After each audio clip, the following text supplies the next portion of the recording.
दोस्तों, भारतीय जनता पार्टी 9 मई को पश्चिम बंगाल में सरकार बनाने की तैयारी कर रही है।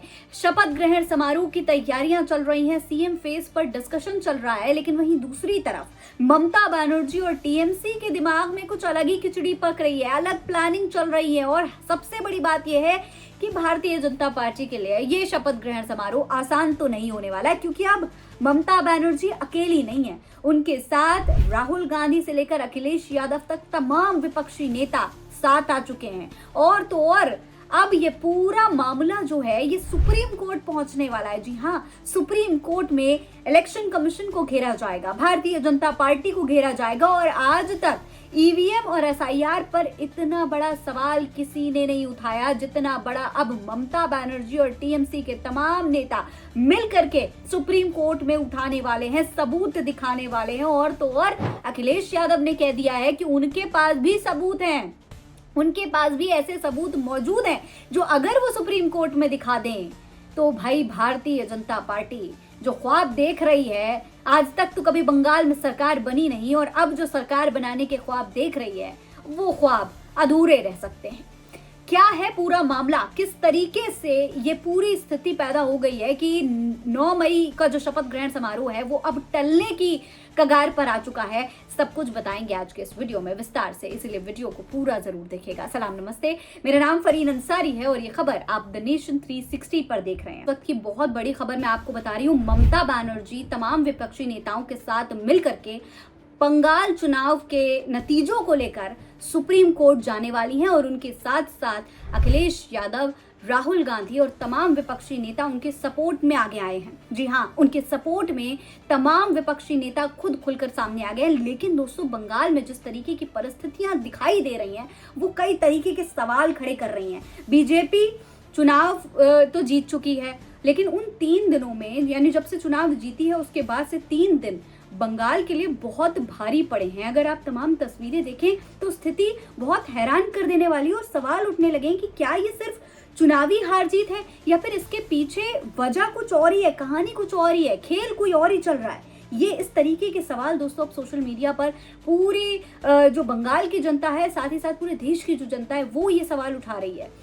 दोस्तों, अगर आप तमाम हालात पर गौर करें तो आप ये तमाम तस्वीरें देख सकते हैं। ममता बनर्जी के आवास की ये वीडियो देखिए और ये उनके भतीजे अभिषेक बनर्जी के आवास की वीडियो है। यहाँ पर लगातार तोड़फोड़ चल रही है।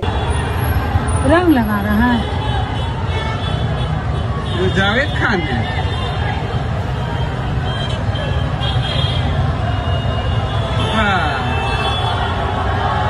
अबू बबल जावेद खान आया हुआ है।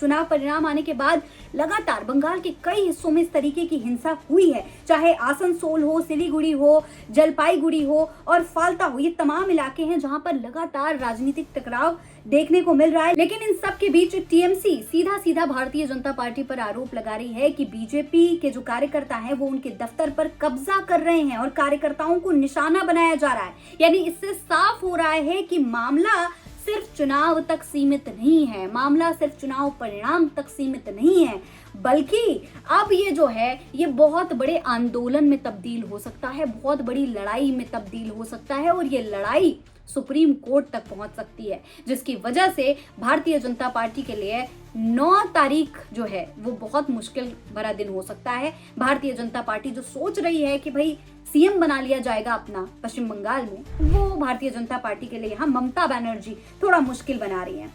दोस्तों, अभी आपने देखा 2 दिन पहले पश्चिम बंगाल ने जो ममता बनर्जी ने पहली प्रेस कॉन्फ्रेंस की, उसमें उन्होंने साफ कर दिया है कि वो कुछ भी हो जाए इस्तीफा नहीं देंगी। वहीं दूसरी तरफ उनके जो भतीजे हैं अभिषेक बनर्जी, वो लगातार आरोप लगा रहे हैं कि अगर ये चुनाव सही थे, अगर पूरी ईमानदारी के साथ ये चुनाव हुए हैं, अगर ये मताधिकार है तो फिर आप सीसीटीवी फुटेज दिखाइए। जाहिर सी बात है, जिस दौरान चुनाव चल रहे थे कई जगह से आपने खबरें देखी, कई जगह से ऐसी वीडियोस सामने आई थी जहां पर सीसीटीवी फुटेज 12 बजे से 6 बजे तक पूरी तरीके से बंद रहे। तो वो उस दौरान का जो सीसीटीवी फुटेज है वो अब मांग लिया गया है।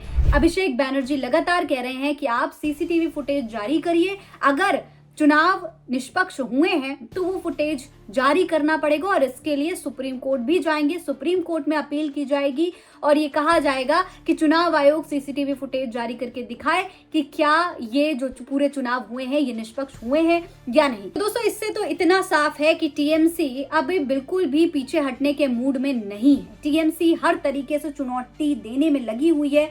और तो और दोस्तों, ममता बनर्जी ने यहाँ तक के आरोप लगा दिए हैं कि चुनाव में पूरी खुली धांधली हुई है, करीब 100 सीटों पर लूट की गई है। उनका आरोप है कि चुनाव आयोग पूरी तरीके से पक्षपातपूर्ण तरीके से काम कर रही है और केंद्र सरकार के दबाव में फैसले ले रही है, यानी कि चुनाव आयोग कंट्रोल की जा रही है भारतीय जनता पार्टी की सरकार के जरिए।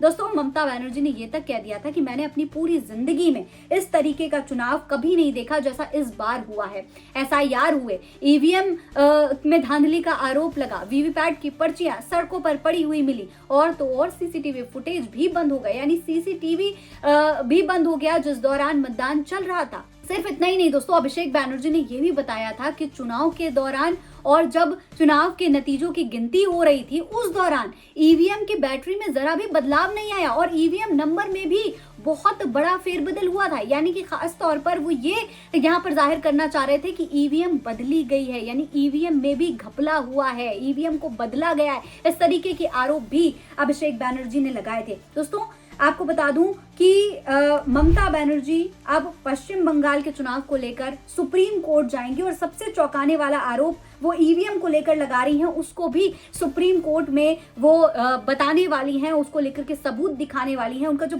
सबसे बड़ा आरोप है वो ये है कि ईवीएम मशीनों में 80 से 90% बैटरी चार्ज कैसे बच सकती है। ये बहुत बड़ा आरोप है जो अभिषेक बैनर्जी ने भी लगाया और अब ममता बनर्जी भी लगा रही है और ये मामला अब सुप्रीम कोर्ट में उठाया जाएगा। उन्होंने इसे सबसे बड़ा संकेत बताया और कहा है कि ये बात बिल्कुल भी नॉर्मल नहीं है, ऐसा कभी नहीं होता जैसा अब हो रहा है, जैसा इस बार के चुनाव में हो रहा है। दोस्तों, आपको बता दूं कि ये पहली बार है जब इतने खुले तौर पर ईवीएम पर सवाल उठ रहे हैं और अखिलेश यादव जो कि उत्तर प्रदेश के पूर्व मुख्यमंत्री हैं, वो इस पूरे मामले पर आगे आ गए हैं। उन्होंने भी ये कह दिया है कि वो ममता बनर्जी के सपोर्ट में आज या कल, आज 2 दिनों के अंदर अंदर, यानी कि जिस दिन भारतीय जनता पार्टी सरकार बनाने की तैयारी कर रही है, जिस दिन भारतीय जनता पार्टी का शपथ ग्रहण समारोह है, उससे पहले अखिलेश यादव बंगाल जाएंगे ममता बनर्जी के सपोर्ट में और उनके पास कुछ ऐसे सबूत हैं जो साफ तौर पर अगर वो सुप्रीम कोर्ट में दिखा देती है ममता बनर्जी तो भारतीय जनता पार्टी के लिए सरकार बनाना मुश्किल हो जाएगा। दोस्तों, इस पूरे मामले पर अखिलेश यादव ने ममता बनर्जी के इस्तीफे न देने के फैसले का भी समर्थन किया है। उन्होंने कहा कि जब चुनाव ही लुट गया तो इस्तीफा की क्या बात है।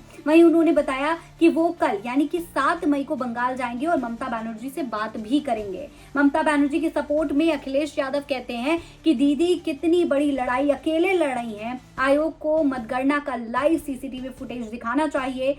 अखिलेश यादव कहते हैं कि बंगाल के अनुभव से सीखकर यूपी के चुनाव में बड़ा काम करेंगे, अगले चुनाव के लिए कोई नई तैयारी करेंगे। लोकतंत्र अभी खत्म नहीं हुआ है, हमें जिंदा रहना है। 2027 में बड़ी जीत भी समाजवादी पार्टी को लानी है। अखिलेश यादव ने मांग कर दी है इलेक्शन कमीशन से कि सीसीटीवी फुटेज दिखाया जाए और अगर नहीं दिखा सकते तो हम सुप्रीम कोर्ट तक जाएंगे। सिर्फ इतना ही नहीं, राहुल गांधी भी ममता बनर्जी के सपोर्ट में आ गए हैं और लगातार मांग कर रहे हैं कि इस पूरे मामले को लेकर के जो भी सीसीटीवी फुटेज है वो जारी किया जाए। इसके अलावा कांग्रेस ने एक प्रेस कॉन्फ्रेंस भी की है। कांग्रेस प्रवक्ता पवन खेरा ने इस पूरे मामले पर क्या कुछ कहा है प्रेस कॉन्फ्रेंस के दौरान, वो भी आप सुन लीजिए। एक और आंकड़ा बड़ा महत्वपूर्ण है, आप भी देखिएगा, आप में से कुछ लोग रिसर्च करते रहते हैं। जिन मतदाताओं को बंगाल में वोट के अधिकार से वंचित रखा गया, उन सीटों पर जीत का मार्जिन एसआईआर डिलीशन के नंबर से कम है। सब कुछ आपके सामने है, दूध का दूध, पानी का पानी, ब्लैक एंड व्हाइट।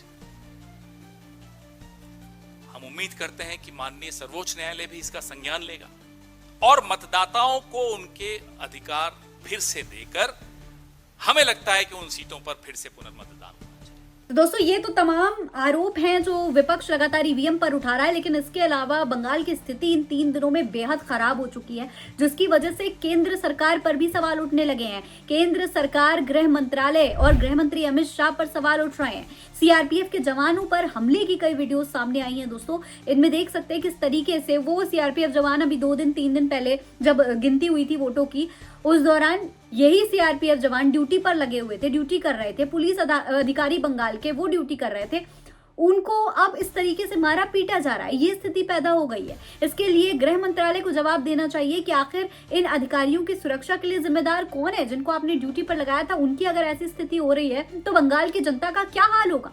इस पर जो सोशल मीडिया की जनता है वो लगातार सवाल उठा रही है। गृह मंत्री अमित शाह से सवाल पूछे जा रहे हैं और ये भी पूछा जा रहा है कि क्या गृह मंत्री अमित शाह, इसके अलावा जनता ये भी कह रही है कि गृह मंत्री अमित शाह से अगर ये स्थिति कंट्रोल नहीं हो रही तो बंगाल में सरकार बनाने का ख्वाब बाद में देखें, पहले गृह मंत्री के पद से इस्तीफा दे दें। अब दोस्तों ये पूरा मामला सुप्रीम कोर्ट में जाएगा और तब क्या होगा, क्या बंगाल आने वाले दिनों में एक बड़ी राजनीतिक जंग का मैदान बनने वाला है, ये देखना इस वक्त बहुत जरूरी हो चुका है। फिलहाल इस पूरे मामले पर आप क्या कहेंगे, कमेंट बॉक्स में लिखकर हमें जरूर बताएं। जय हिंद, जय भारत।